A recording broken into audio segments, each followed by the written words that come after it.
cada 7 minutos, uma criança ou adolescente morre vítima de violência em todo o mundo. E na lista de países sem conflito armado, o Brasil aparece com a 5ª maior taxa de assassinatos de crianças e adolescentes com idades entre 10 e 19 anos. E ainda com 59 mortos para cada 100 mil habitantes. Os dados são do Unicef e nós vamos comentá-los agora com uma representante da instituição, a Fabiana Gorenstein. Tudo bem, Fabiana? Tudo bem, Eliane. Como vai? Fora essas informações tão negativas, né, tão ruins para o país. Bem chocante, né? Acho que temos um trabalho a fazer para proteger a vida das nossas crianças e adolescentes. E qual dado mais chamou a atenção de vocês nesse último relatório? Bom, vamos lá. A gente está falando sobre as conclusões, né, de uma publicação do Unicef feita em parceiros, chamada Índice de Homicídios na Adolescência. Essa publicação é uma publicação que nós fazemos periodicamente, né, junto com o Ministério dos Direitos Humanos, o Observatório de Favelas e o Laboratório de Análise da Violência da UERJ, aí no Rio de Janeiro. E o que nós fazemos? Nós acompanhamos o risco dos adolescentes virem a ser, né, vítimas de um homicídio. Então, assim, esse é um trabalho de monitoramento permanente, né? Essa é a 5ª edição, e que esse trabalho de monitoramento é feito justamente pelos altíssimos índices de homicídios na adolescência que o Brasil vem experimentando. Nessa última edição, a gente vê com várias preocupações o aumento do risco de homicídios nessa faixa etária, né? E uma série de características, né, que, se por um lado nos preocupa, elas dizem aos gestores públicos o que é que eles têm que fazer para efetivamente proteger e salvar vidas. O que são esses fatores, né? O que chama a atenção nesse relatório? Em primeiro lugar, uma concentração geográfica desses homicídios. Então, a gente vê aquilo que o relatório chama de nordestização dos homicídios. Então, lá na região Nordeste que estão estão as cidades com maiores índices dessa violência? Com os maiores índices de risco para adolescentes. Das 10 capitais mais violentas para ser adolescente hoje no Brasil, 7 estão na região Nordeste. Uau! Então, assim, a gente tem uma concentração geográfica desse risco de ser adolescente. E aí, a capital que encabeça esse ranking é Fortaleza, seguida por Maceió, né, Vitória, que não está no Nordeste, João Pessoa, Natal, Salvador, São Luís, Teresina, Belém, que está na Amazônia, e aí, por fim, Goiânia, que está aqui no Centro-Oeste. Mas 7 das 10 estão no Nordeste. Então, assim, isso dá uma concentração geográfica e deveria dar uma priorização sobre aonde nós devemos, né, assim, concentrar os nossos esforços para salvar a vida. E por que você acredita, desculpa até te cortar, porque você acredita que está lá no Nordeste, né, essa maioria de capitais com esses índices tão elevados? Então, o IH, o Índice de Homicídios na Adolescência, ele é um estudo estatístico. Ele faz uma projeção do risco a partir dos homicídios que já foram registrados pelos nossos bancos de dados. Ele não estuda o porquê dessas ocorrências, né? Para isso, a gente teria que fazer estudos qualitativos nessas cidades, porque a gente não tem como assumir que um fator de aumento de risco numa capital seria o mesmo numa outra capital.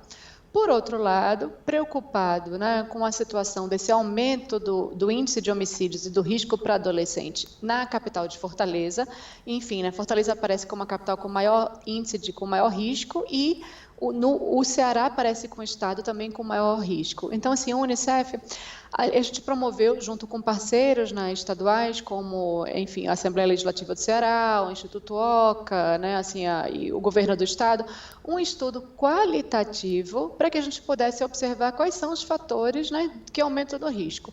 E aí, no Ceará, para nossa surpresa, a gente conseguiu ir além, definir o perfil do adolescente, mas encontrar 2 fatores que pareciam ser cruciais para mostrar o porquê dessa situação.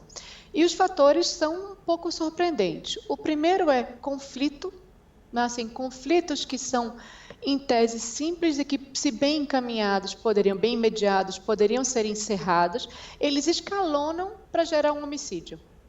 E o segundo fator foi uma grande circulação e acesso a armas na mão de várias pessoas. Então, uma sociedade que não consegue gerenciar os seus conflitos e uma grande circulação de armas foram os fatores que a gente percebeu que aumentavam em muito o risco de um homicídio na adolescência. E, Fabiana, conflitos dentro de casa também? Dá para ter essa ideia? A maior parte dos homicídios acontece na rua, mas muito perto de casa, né? Então, assim, os dados desse estudo chamado Trajetórias Interrompidas, né, que eu convido quem está nos assistindo para dar uma olhada, ele mostra um perfil dos adolescentes, mas ele mostra um dado que para a gente é muito chocante, que mais da metade dos homicídios que a gente estudou para fazer essa publicação, eles aconteciam em média a 500 metros da casa da vítima. Então, assim, esse estudo, além de fazendo as ilações a partir do perfil dos adolescentes assassinados, ele ia também entrevistando a família das vítimas e dos amigos dos adolescentes que foram assassinados. E aí tem uma frase... Desculpa, de novo, mas veio a curiosidade. Então, possivelmente, por boa parte desses crimes ocorrerem próximas às residências das vítimas, podem também ter ocorrido aí por pessoas conhecidas. Sem dúvida. Tem uma frase que chama muita atenção da gente, né? Então, assim, que a mãe diz: eu ouvi da minha sala o tiro que matou meu filho. Né? Um adolescente foi assassinado na porta de casa. Então, assim, é claro que em algumas situações, a gente, por exemplo, no caso das meninas, né, tem uma situação de feminicídio que está retratada no estudo, ela foi assassinada por aquele que era o companheiro dela, né, com um bebê no colo. Outros foram assassinados em brigas nos bairros, nas comunidades, e alguns outros, né, como a gente diz Nordeste, sendo eu nordestina, a gente vê muitos casos de adolescentes que morreram de graça, né, sem um envolvimento necessário. Claro que tem os adolescentes que morreram por envolvimento no tráfico, guerra de facções, ou de gangues, etc. Mas o fundamental é que são conflitos que poderiam ter sido prevenidos em sua origem e que não teriam, assim, a necessidade de escalonar e gerar um homicídio. Voltando para o IHA, eu queria dar mais 2 outros dados que essa ferramenta estatística mostra para a gente. Fabiana, se você puder resumir, é bom, porque a gente já está na reta final da conversa. Olha só, vamos lá. Como passar rápido, hein? Então, a primeira coisa é que a gente atesta aquilo que a gente chama de riscos relativos. Então, assim, a gente percebeu que um adolescente do sexo masculino tem mais que 13 vezes chance de ser assassinado do que uma adolescente do sexo feminino. 13 vezes. E a segunda coisa é que o critério racial mostra que os adolescentes negros têm quase 3 vezes mais chances de serem assassinados do que um adolescente branco. E, por fim, voltando à questão das armas, o risco de ser morto por arma de fogo é 6 vezes maior do que qualquer por outro meio.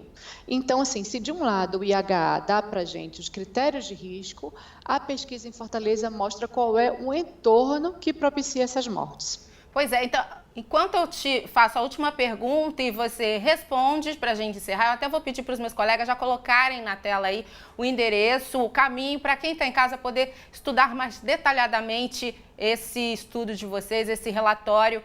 E para a gente se despedir, Fabiana, é importante que esses conteúdos impressionantes realmente cheguem ao poder público, porque é preciso cuidar dessas crianças, né? Para a gente também não estar gerando aí... crianças, amiguinhos que perdem seus amiguinhos, está gerando gerações também vingativas, né? Incentivando a violência de uma outra maneira. Violência gera violência, Eliane. E assim, a grande questão é que o Unicef vem alertando a sociedade e o governo brasileiro de que, se nada for feito, a gente pode perder 43 mil adolescentes entre 2015 e 2021 vítimas dos homicídios. É uma geração que esse país está perdendo para os homicídios. Ok, está aí na tela o site do Unicef, unicef.br. Eu quero muito parabenizar o Unicef por essa iniciativa. Obrigada, Fabiana, por trazer essa reflexão para a gente, tá bom? Muito obrigada a vocês por esse espaço. Um abraço e até a próxima. Olha, o Unicef fez um vídeo, está disponível no site, você também pode encontrar. Se quiser rever a nossa conversa, acesse futuraplay.org, sempre que você quiser. Até a próxima.